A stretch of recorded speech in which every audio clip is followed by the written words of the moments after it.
So India was colonized for more than 300 years by the British, and in the early part of the 20th century, actually towards even earlier, very concerted intentional efforts from local people in India to advocate for an end of colonialism. And as the time came closer, it actually coincided with what was happening in Europe, which was World War II, which was in the mid-40s.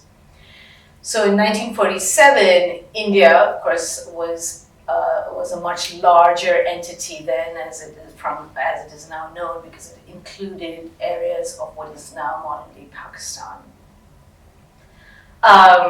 Deep negotiations with the British, with multiple stakeholders, and they created borders, much like they did in Africa or parts of the Middle East.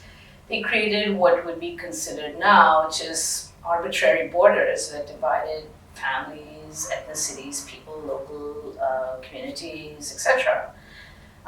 In that rush of partition, there was a lot of violence. People were translocated from this side to that side and so forth. But the basis of creating India and Pakistan was based on religion, right? So the idea was that Muslims would have their own homeland, and then what was remaining, what was India, would have a much more multi-ethnic, multicultural sort of land entity.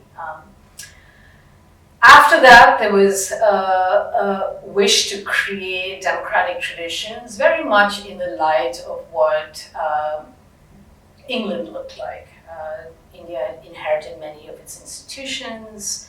The Constituent Assembly, that is the folks who actually created the Constitution, spent a lot of time thinking about how do you create a country with multi-ethnicities, multi-religions, multiple languages.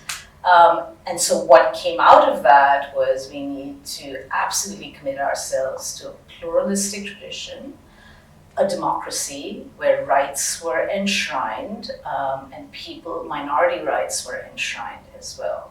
It was very clear it would be a secular country where no single religion would prevail, even though in the entity that was now India, Hindus were a majority at that point.